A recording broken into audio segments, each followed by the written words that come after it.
नमस्कार। जैसा कि आप सबको विदित है कि हम यहाँ हमारे संस्थापक महोदय श्री भुवनेश चतुर्वेदी जी की 97th बर्थ एनिवर्सरी सेलिब्रेट करने के लिए एकत्रित हुए हैं। श्री भुवनेश चतुर्वेदी जी का जन्म उत्तर प्रदेश के एक छोटे शहर मैनपुरी में 2 मई 1928 को हुआ।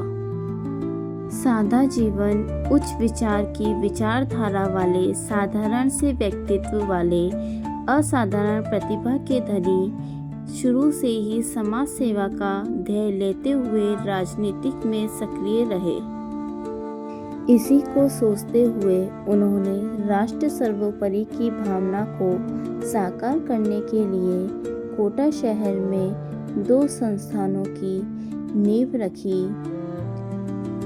1957 में सबसे पहले उन्होंने बाल मंदिर की नींव रखी, जिसमें नर्सरी से लेकर 8वीं तक की कक्षाएं संचालित की गई।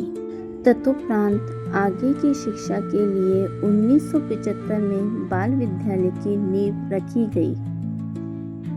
यह दोनों विद्यालय बाल हितकारी समिति के द्वारा संचालित थे और इसी का परिणाम था कि बड़े से बड़े राजनीतिज्ञ और अभिनेता समय समय पर भुवनेश जी के आह्वान पर विद्यालय में उपस्थित हुए।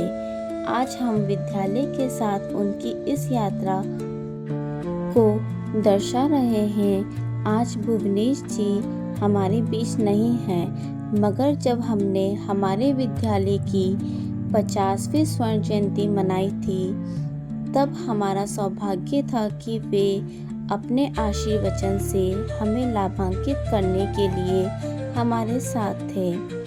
मैं चाहती हूँ कि वे आशीर्वचन आप सभी उन्हीं के मुख से सुने।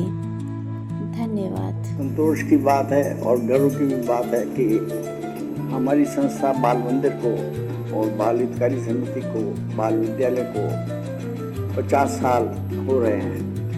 ये एक जीवन में बहुत ही संतोष प्रदान करता है कि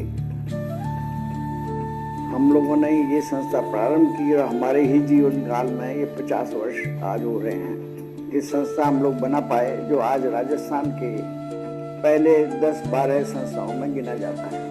हम उम्मीद करते हैं कि ये संस्था राजस्थान की ही नहीं बल्कि देश भर की एक अच्छी संस्था मानी जाएगी। इस संस्था में एक बहुत ही नई बात है, इसके आयोजकों को इसमें किसी प्रकार का भी आर्थिक इंटरेस्ट नहीं है। ये सब काम ऑनरेडी कर रहे हैं। इस समिति का एक भी सदस्य कोई इसमें आर्थिक लाभ नहीं लेता और राष्ट्र सर्वोपरि का हमारे यहाँ हमारे बालकों पर इसका संस्कार हम डालते हैं। मोटो बनाने से काम नहीं चलता, राष्ट्र सर्वोपरि के हम संस्कार डालते हैं। वो कहते हैं कि भाई जाति बिरादरी, परिवार, भाई बहन उनसे परे है राष्ट्र। और 50 साल हो रहा है, हम लोग तो अभी जीवित हैं।